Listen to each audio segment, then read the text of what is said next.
Jai Shri Krishna Chaitanya Prabhu Nityananda Shri Advaita Gadadara Shivashari Gaura Bhakta Vrinda Hare Krishna Krishna Krishna Hare Hare Hare Rama Rama Rama Hare Hare Namo Vishnupadaya Krishna Prashtaya Bhutale Srimate Bhaktivedanta Swaminiti Namine Namaste Saraswati Deve Gauravani Pracharine Nirvishesha Shunyavadi Paschachadeshatarine Srila Prabhupada Ki Jai.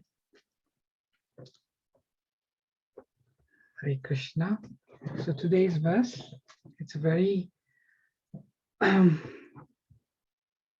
important verse which has been quoted by Srila Prabhupada very often. Chaturvarnyam maya shrishtam guna karma vibhagasaha tasya kartaram apimam vidi akataram avyayam. Synonyms: Chaturvarnyam, the four divisions of human society. Maya, by me. Shrishtam, created. Guna, of quality. Karma, and work. Vibhagasaha, in terms of division. Tasya, of that. Karstaram, the father. Api, although. Mam, me. Vidi, you may know. Akarstaram, as the non-doer. Avyayam, unchangeable. So translation by Srila Prabhupada Ki Jai. According to the three modes of material nature and the works associated with them, the four divisions of human society are created by me. And although I am the creator of the system, you should know that I am yet the non-doer, being unchangeable. Purport by Srila Prabhupada. The Lord is the creator of everything. Everything is born of him, everything is sustained by him, and everything after annihilation rests in him. He is therefore the creator of the four divisions of the social order, beginning with the intelligent class of men, technically called Brahmanas, due to their being situated in the mode of goodness. Next is the administrative class, technically called the Kshatriyas, due to their being situated in the mode of passion. The mercantile men, called the Vaishyas, are situated in the mixed modes of passion and ignorance. And the Shudras, or laborer class, are situated in the ignorant mode of material nature. In spite of his creating the four divisions of human society, Lord Krishna does not belong to any of these divisions, because he is not one of the conditioned souls, a section of whom form human society. Human society is similar to any other animal society. But to elevate men from the animal status, the above-mentioned divisions are created by the Lord for the systematic development of Krishna consciousness. The tendency of a particular man toward work is determined by the modes of nature which he has acquired. Such symptoms of life, according to the different modes of material nature, are described in the 18th chapter of this book. A person in Krishna consciousness, however, is above even the Brahmanas. Although Brahmanas by quality are supposed to know Brahman, the supreme absolute truth, most of them approach only the impersonal Brahman manifestation of Krishna. But a man who transcends the limited knowledge of Brahmana and reaches the knowledge of the Supreme Personality of Godhead, Lord Shri Krishna, becomes a person in Krishna consciousness, or in other words, a Vaishnava. Krishna consciousness includes knowledge of all different plenary expansions of Krishna, namely Ram, Nrsimha, Varaha, etc. And as Krishna is transcendental to this system, of the 4 divisions of human society. A person in Krishna consciousness is also transcendental to all divisions of human society, whether we consider the divisions of community, nation, or species.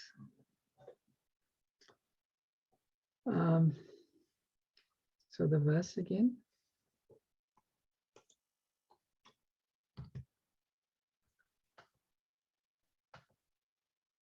Keeps getting stuck. According to the 3 modes of material nature and the work associated with them, the 4 divisions of human society are created by me.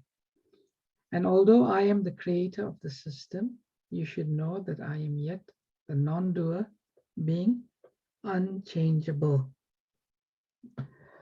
So this is a section, verses 11 to 15.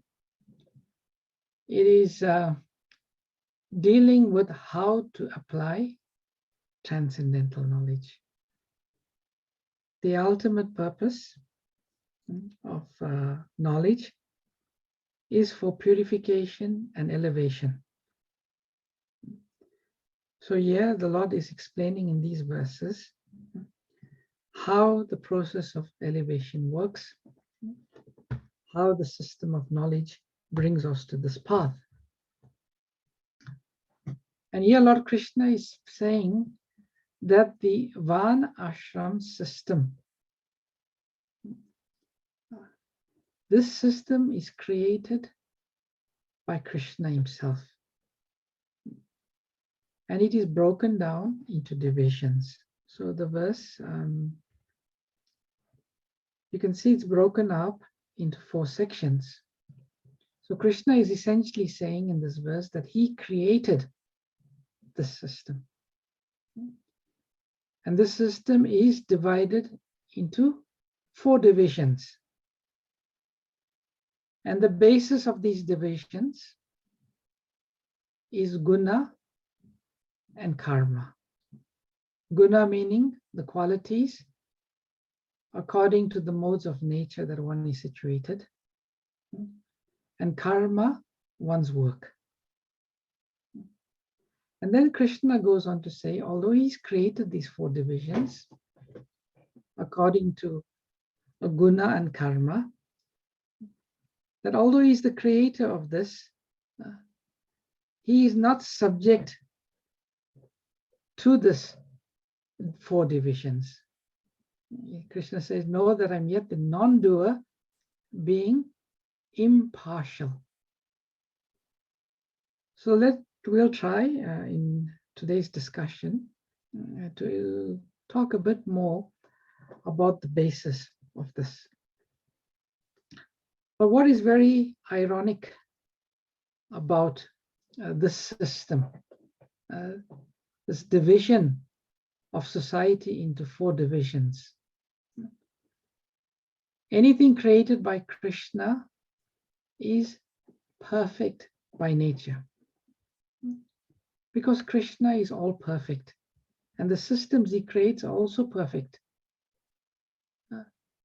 But we know that this Varna ashram system has been rejected. So here's an article from September 11th, 2021 from The Economist. India's caste system remains entrenched 75 years after independence. And the article starts off with a very damning statement. And it reads, the evil of India's caste practice is almost as old as the gods. And it is the most noxious and evolved example today of how humans attempt to impose superiority and suffering on others by virtue of their birth. Hindu texts speak of 4 tiers or varnas, making up a broader caste pyramid in society. On top are the Brahmins or priestly caste, the Kshatriyas or warrior class, and the Vaishyas or merchant class. At the bottom come the Shudras or laborer caste. The rest do not even count and are called outcasts. So this is a BBC article. India's caste system is among the world's oldest forms of social stratification surviving to this day. And here's an extract. The system bestowed many privileges on the upper caste while sanctioning repression of the lower caste by privileged groups. Often criticized for being unjust and regressive, it remained virtually unchanged for centuries, trapping people into fixed social orders from which it was impossible to escape. The same article explains the stratification. So dear devotees, here we see the paradox. A system that was, as Krishna is saying here in the Bhagavad Gita, this system was, Krishna says, I am the creator of this system. And this system was meant to be the perfect social structure. The perfect social structure in the sense that it would give everyone equal opportunities, and at the same time enable everyone to live happily and peacefully. So one may ask the automatic question, if this system was created by Krishna, why do people associate words as obnoxious, discriminatory, unjust to a system that's created by Krishna himself? And the simple reason, or the simple answer, is that this system has never been understood. Because it's never been understood, unscrupulous people have taken advantage of it for their own personal gain. They've misrepresented the system. With the net result, it has now become rejected. But if this system is to be followed as enunciated by the Lord, it will bring perfect harmony, peace, and gradual elevation to everyone. So just let's look at some of what Srila Prabhupada explains in the purport. The first and most important aspect of the verse in the purport is the basis of the system. One of the main reasons the system has become so detested is that the basis of the system became birth, janma, rather than guna and karma. Krishna very, very clearly says in this verse, guna and karma. Guna and karma means the qualities that one has acquired, the modes of nature that one is situated in. That should be the basis of the stratification, of the division. And karma, the activities of a person, that should determine in which varna one becomes situated. And the varnas are explained as Brahmana is situated in the mode of goodness. So if we can see in a person the qualities that they display all aligned to the mode of goodness, then we can say that person should be a Brahmana. Not birth, not janma, by qualities. And secondly, look at the activities. Are they clean? Are they naturally happy to get up in the mornings? Are they always very tidy? Are they always very inclined towards spiritual knowledge? So these are the activities. Then one gets situated or one becomes a Brahmana. Not by birth, definitely not by birth.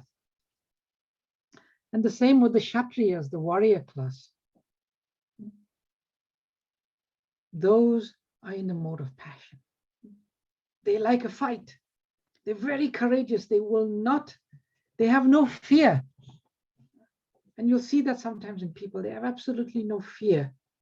If there's a need for them to stand up to protect the discriminated and the weak, these people will naturally come up. And Vaishyas, in the mode of passion and ignorance, these are the mercantile class, very much inclined towards working the land, working with cows, or trading and in business. And then the Shudras are in the mode of ignorance. They are automatically inclined towards the labor type of work. So if we again examine society, we can see naturally people are inclined in certain ways. And this is how the Varnashram system is. And if everybody naturally fits into any of these four divisions, they will be peaceful in their work. They will be happy in their work. They will be honest in their work. So in this way, we will not get people, doing jobs or being in situations. They're doing it just for money. They're doing it just for name. What their psychophysical nature is, they will be situated in that. So Krishna then anticipates the question. So Krishna, which class do you belong to? We know from an external point of view, Krishna appeared as the son of Nanda Maharaj. Actually, first Vasudeva was Kshatriya, but from birth, he appeared in the family of Nanda Maharaj and Mother Yashoda, who were Vaishyas. Were Vaishyas in that their livelihood was based on agriculture and tending of cows and making butter and milk, getting milk from the cows, yogurt, and so on. So one may think, oh, that's easy to answer this question. Krishna is a Vaishya, because that's what he did. He used to tend cows from small. No. The basis of Varnashram, and Prabhupada makes that very, very clear in the purport. One is situated in Varna and Ashrama only if one is under the influence of the modes of material nature.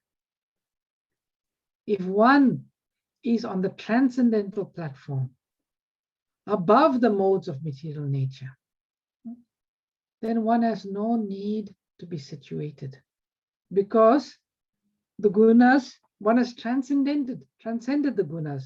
One can be in any place. So Krishna cannot be under the control of the gunas. Gunas are under his control. So Krishna does not belong to any of the four divisions, because Krishna is not in a conditioned state. So the next question Prabhupada raises and answers in the purport.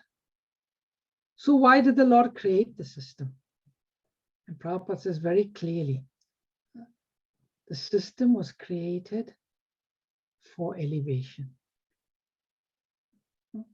Human life is differentiated from animal life because human life means one needs to elevate one's consciousness. As long as one remains at the stage of eating, sleeping, mating, and defending, we are still on the platform of animals. But human life meant to elevate our consciousness, to purify our consciousness, And Prabhupada importantly explains here to systematically develop Krishna consciousness. You know, it says, why do you put someone in prison? Just to keep them in the prison? No. The purpose of the prison is to reform. If one thinks, oh, I belong in the prison and tries to make oneself comfortable, then one has lost the plot. So these 4 varnas are meant to elevate. And the only time we can elevate if Krishna consciousness is introduced. Whether one is a Brahmana, one practices Krishna consciousness. Whether one is a Kshatriya, one practices Krishna consciousness. Whether one is a Vaishya, one practices Krishna consciousness. And whether one is a Shudra, one should practice Krishna consciousness. So Krishna consciousness is available, accessible to all of the 4 varnas. Anybody can practice Krishna consciousness and gradually elevate themselves. And to emphasize this point, that how Krishna consciousness transcends the 4 varnas, Prabhupada draws the distinction between a Vaishnava and a Brahmana in the purport. And Prabhupada says, a Brahmana by quality is supposed to know about Brahman, the absolute truth. But most of them approach only the impersonal Brahman. So generally, if you speak to the Brahmins, if you ask the Brahmins what is the goal of life, generally they will say the goal of life is moksha. And then you ask them, what is moksha? And they'll say, moksha means becoming one with God. I've asked so many Brahmins this question, and it's true. The statement that Prabhupada makes is very true. Generally, the Brahmins, the Hindu caste Brahmins, this is their idea of spiritual life. But Prabhupada says, one who transcends this limited knowledge and reaches the knowledge of the Supreme Personality of Godhead is a Vaishnava.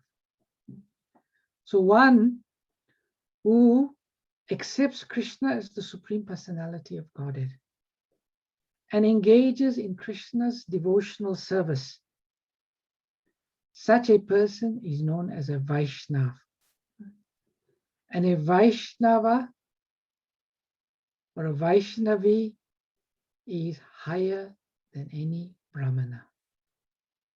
And Prabhupada concludes by saying Krishna consciousness includes knowledge of all different plenary expansions like Lord Ram, Nrsimha, etc. Krishna and one in Krishna consciousness are both transcendental to all divisions, community, nation, or species of society. And there are a few verses that emphasize this. Prabhupada quotes this verse very, very often. Those of us who hear Srila Prabhupada's classes often will recognize this verse. Ata pumbir dvija shreshta van ashrama vibhagasha swanustitasya dharmasya samsidir haritoshanam. O best among the twice born, it is therefore concluded that the highest perfection one can achieve by discharging the duties prescribed for one's own occupation according to the caste divisions and the orders of life is to please the personality of Godhead. So there are Brahmanas, there's Kshatriyas, there's Vaishyas, and the Shudras. And there's different gradations in each of these varnas. But anyone in any of these varnas, if they work in their varnas and they see as the ultimate goal in their varnas is to please Krishna then they've achieved the highest perfection that one can achieve. So what I'm trying to say is, there can be a Brahmana who's perfected the Brahmanical culture. Absolutely. In all respects, he's a perfect Brahmana. He knows all the mantras, he's very cultured, very clean, Paka Brahmana. But this Brahmana does not know that Krishna is the Supreme Personality of Godhead. And he does not render devotional service to Krishna. He is not anywhere close to the perfectional stage of a Brahmana. But yet, there may be a Shudra, doing humble, simple laborer work. But this Shudra knows that Krishna is the Supreme Personality of Godhead. This Shudra knows the perfection of life is to render devotional service to Krishna. That so-called Shudra is actually not a Shudra, but is a Vaishnava. He is higher than the most Paka Brahmana. This is the evidence. This is the Praman from Srimad Bhagavatam. And this is a verse spoken by Narad Muni in the 7th canto, chapter 11 of the Srimad Bhagavatam. Yasya lal lakshanam proktam pumsho varna bivya jakam yad anyatrapi dristyeta tattaneva vinir dashet. If one shows the symptoms of being a Brahmana, Kshatriya, Vaishya, or Shudra, as described above, even if he has appeared in a different class, he should be accepted according to those symptoms of classification. So this verse is saying very clearly, it establishes the Praman, the evidence, that one does not become a Brahmana, Kshatriya, Vaishya, or Shudra according to birth, which is the norm nowadays. A boy born to a Brahmin family will be a Brahmana. A boy born to a Shudra family becomes a Shudra, irrespective of the qualities they show. This verse was spoken by Narad Muni.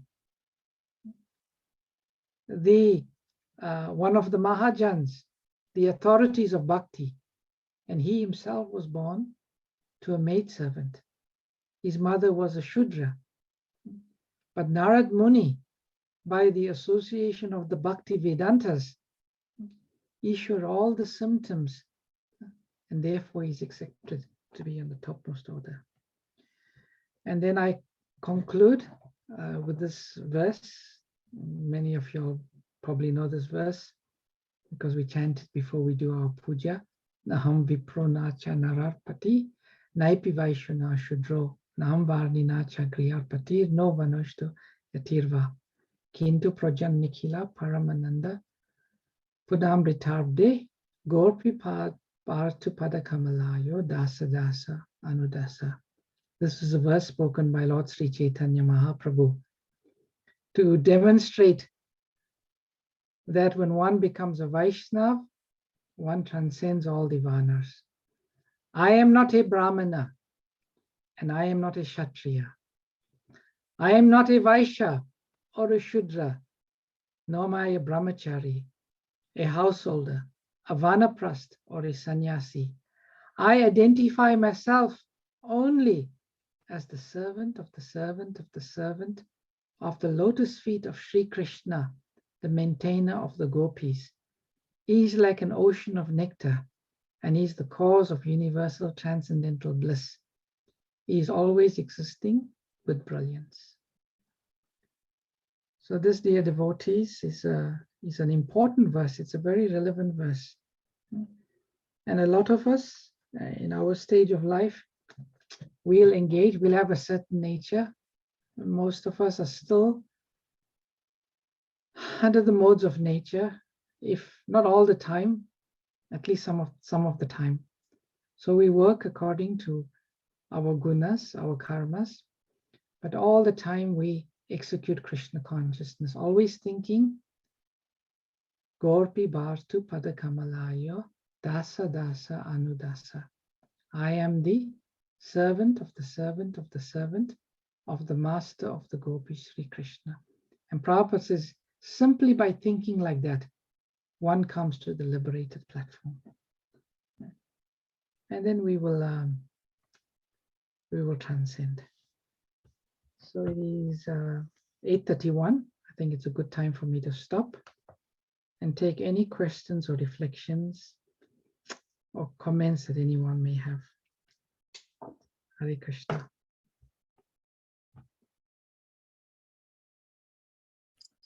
Hare Krishna, Prabhuji. Hare Krishna. Dandavat pranams, Prabhuji.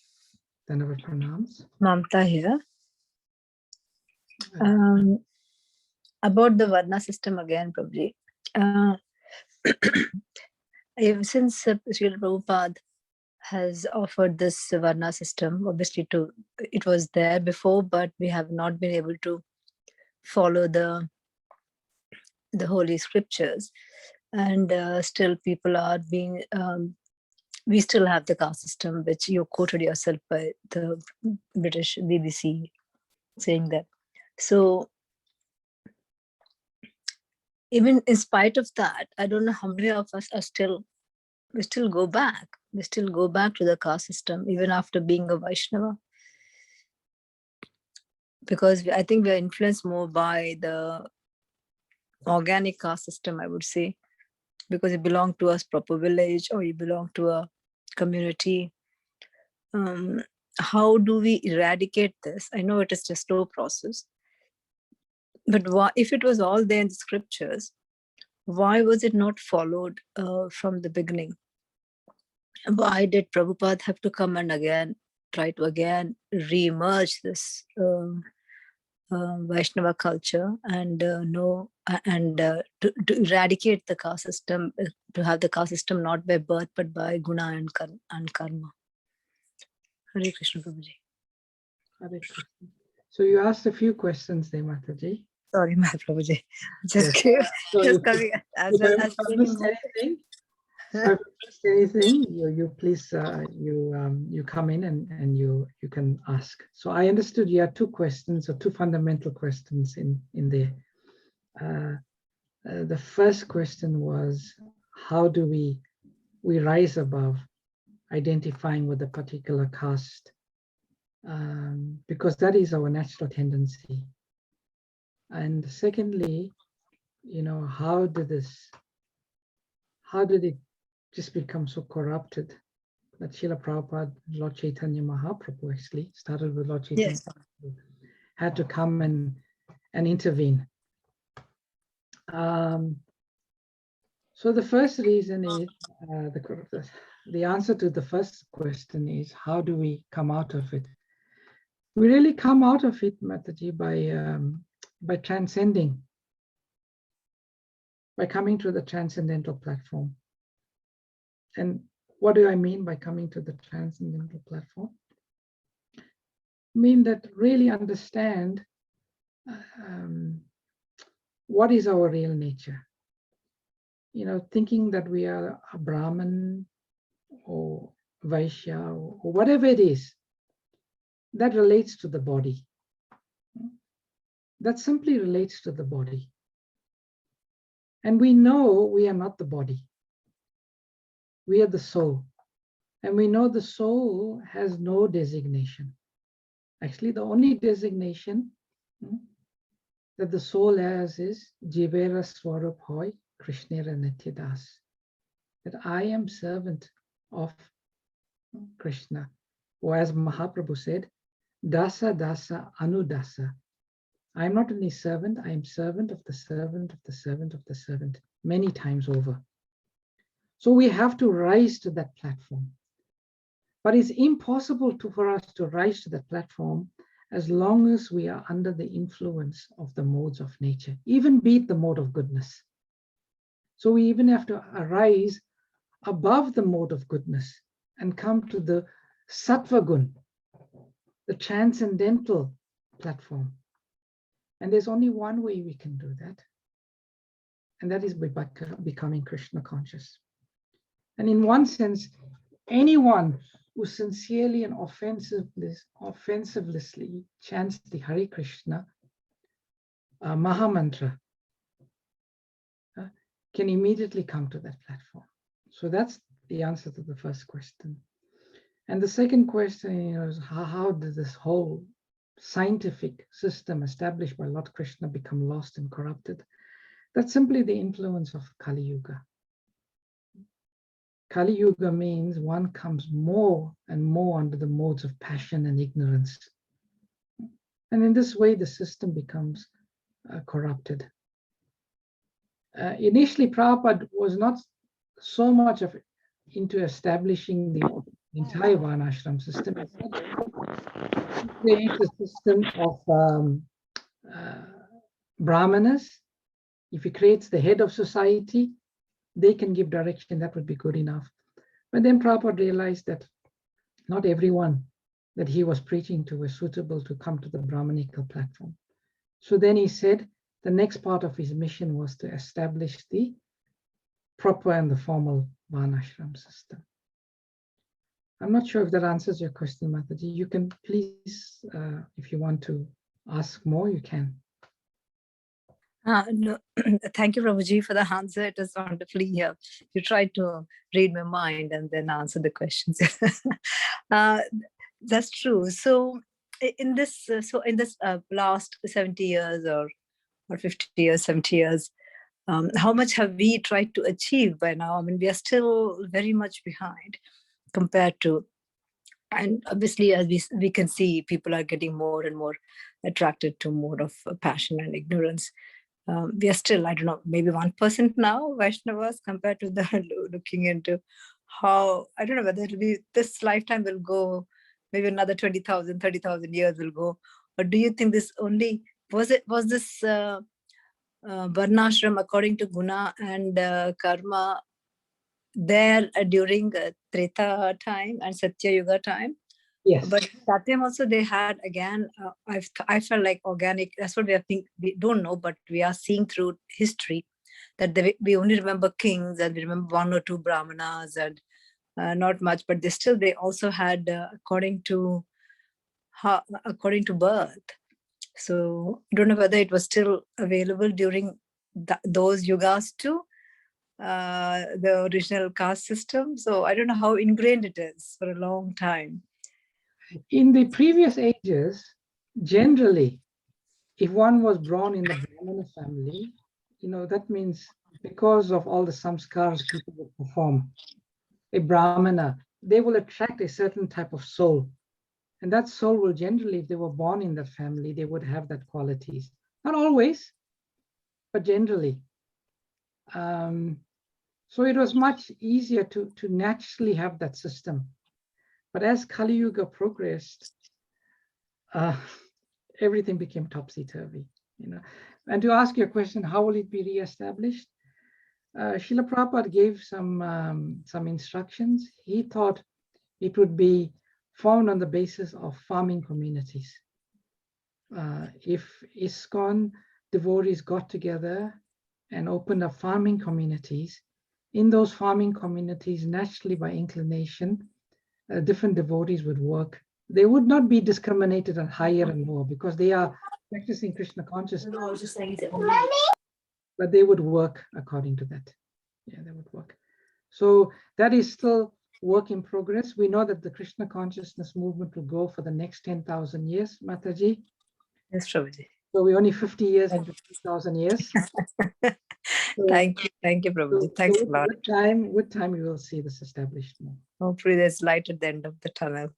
Yeah. Hare Krishna, Prabhuji. Thank you so much. Thank you. Anyone else has got any question or comment? Hare Krishna, Prabhuji. Hare Krishna, Namrata, Mataji. Prabhuji, did I understand this correctly? So that if I am much more closer to the mode of goodness, then I can achieve my aim in this birth. As in, if you're much more closer to the mode of goodness, you're much more closer to achieving the Supreme Lord. That's true. Prabhupada said the mode of goodness is the springboard for Krishna consciousness. One in the mode of goodness should find it much easier to adopt and practice Krishna consciousness. Okay, understood. Thank you, Prabhuji. And thank you for the wonderful program yesterday.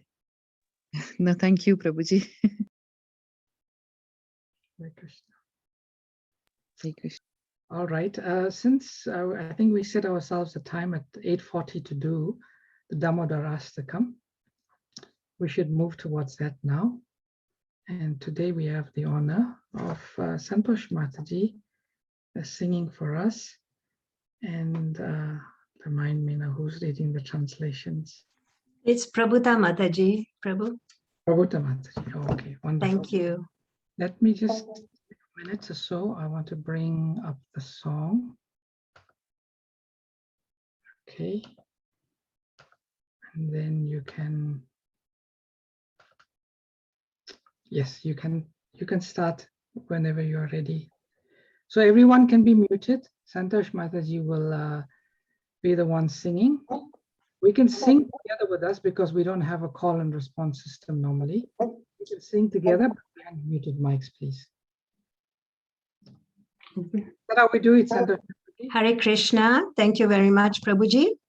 Hare Krishna, dear devotees. Please accept my humble obeisances. All glories to Srila Prabhupada. Srila Prabhupada ki jai.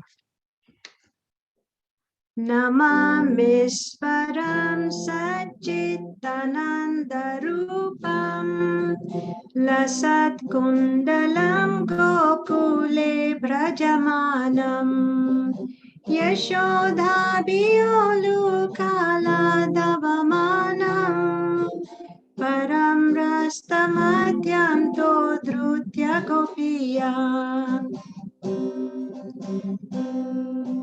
Rudhantam Muhurnetra Yugmam Rajantam Karam Bhoja Yugmena Satankanetram Muhuspasakam Patri Rekha Kakantha Stitha Graivam Damodaram Bhakti Bhadam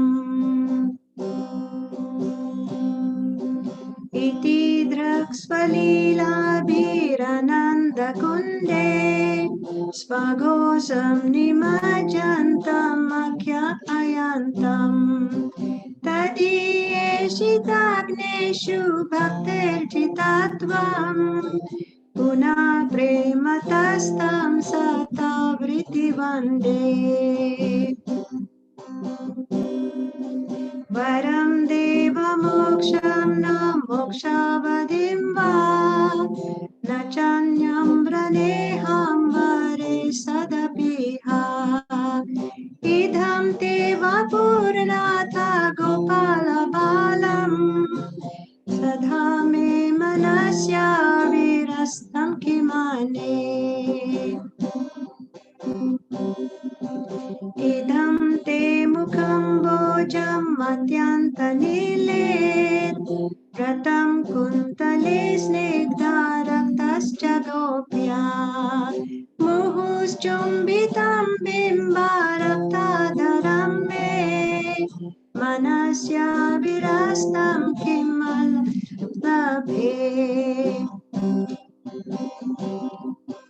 Namo Deva Damorananta Vishnu Prasidha Prabho Dukha Jalabdi Magnam Kripa Drishti Vresthyati Dinam Batanu Granesha Mamadnam Medi Akshidrishya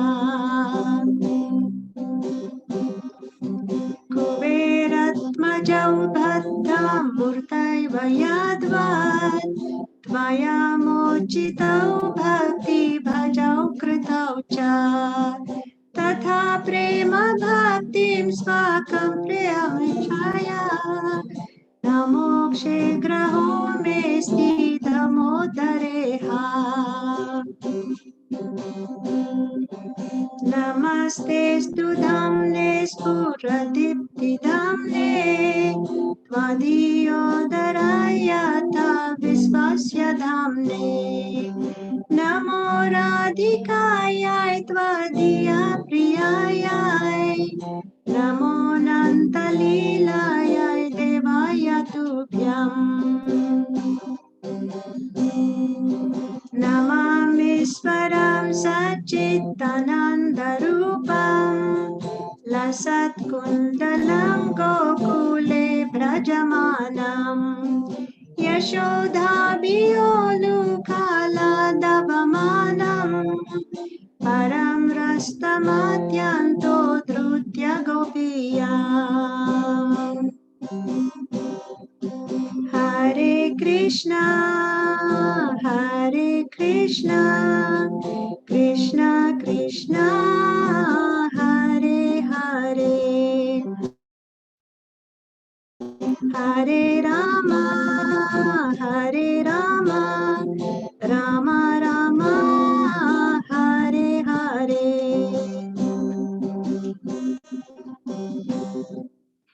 Jaya Radha Damodara, Radha Damodara, Radha Damodara Sri Radhe. Jaya Yashoda Damodara, Yashoda Damodara, Yashoda Damodara Sri Radhe. Jaya Radha Gokulananda, Radha Gokulananda, Radha Gokulananda Sri Radhe. Jaya Sita Ram Lakshman Hanuman. Jaya Sita Ram Lakshman Hanuman. Jaya Gauranitai, Jaya Gauranitai, Jaya Gauranitai, Jaya Gauranitai, Jaya Prabhupada, Jaya Prabhupada, Jaya Prabhupada. Srila Prabhupada.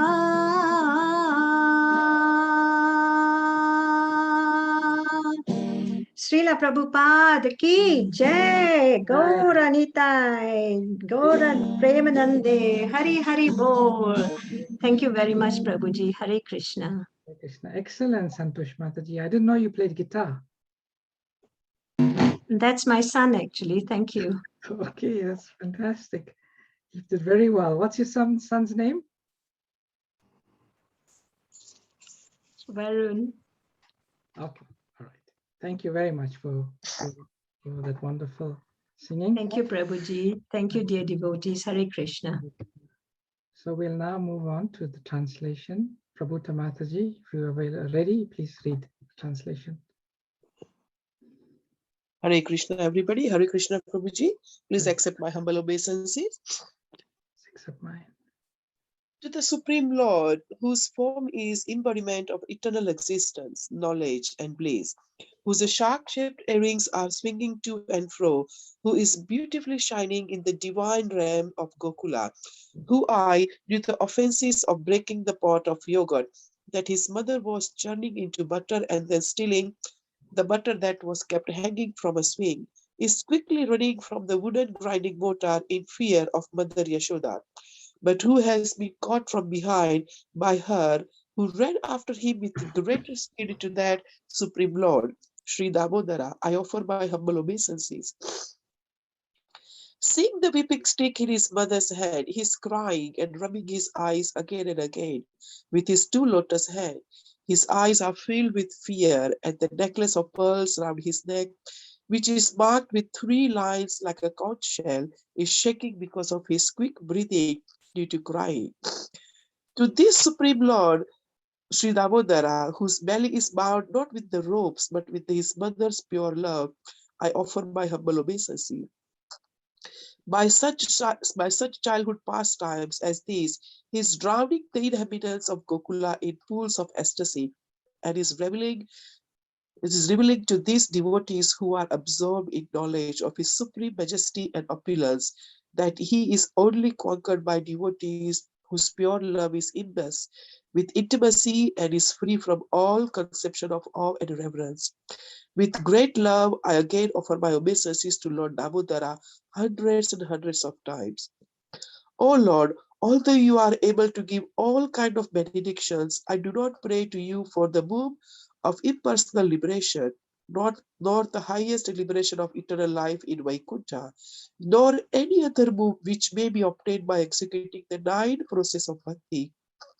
O Lord, I simply wish that this form of yours as Bala Gopala in Vrindavan may ever be manifest in my heart. For what is the use of me of any other moon besides this? O Lord, your lotus face, which is encircled by locks of soft black hair, tinged with the red, is kissed again and again by Mother Yashoda, and your lips are reddish like the bimba fruit. May this beautiful vision of your lotus face be manifest in my heart. Thousands and thousands of other manifestations are of no use to me. O Supreme Godhead, I offer my obeisance unto you, O Damodara, O Ananta, O Vishnu, O Master, O my Lord, be pleased upon me by showering your glass of mercy upon me. Deliver this poor ignorant fool who is immersed in an ocean of worldly sorrow and, and become visible to my eyes. O Lord Damodara, just as the 2 sons of Kumera, Manigriva and Nalakuvera, were delivered from the curse of Narada and made into great devotees by you in your form as a baby tied with a rope to a wooden grinding mortar. In the same way, please give to me your own Prema Bhakti. I only long for this and have no desire for any kind of liberation. O Lord Damodara, I first of all offer my obeisances to the brilliantly effulgence robe which binds your belly. I then offer my obeisances to your belly, which is the abode of the entire universe. I humbly bow down to your most beloved Srimati Radharani, and I offer all obeisances to you, the Supreme Lord, whose displays unlimited pastimes. Radha Damodar ki jai, Yashoda Damodar ki jai. Hare Krishna. Hare Krishna. Thank you very much for that heartfelt, really heartfelt reading of the translation, Prabhu Mataji. Hare Krishna. So dear devotees, that concludes our session for today. Thank you very much for your participation and attendance. All glories to your service. We'll conclude by offering Vaishnava pranams. Let us offer our respectful obeisances to all the Vaishnava devotees of the Lord, who can fulfill the desires of everyone, for they are just like desire trees, and they are full of compassion for all the fallen conditioned souls. Vanchakalpa Tarubhasya Kripa Sindhubhyevacha Patitana Pavanebhyo Vaishnavebhyo Anantakoti Vaishnava Vrinda Namo Namaha. Jai. Srila Thank you, Prabhupada Prabhuji. Hare Hare Krishna. Krishna, Prabhuji. Hare Love you all.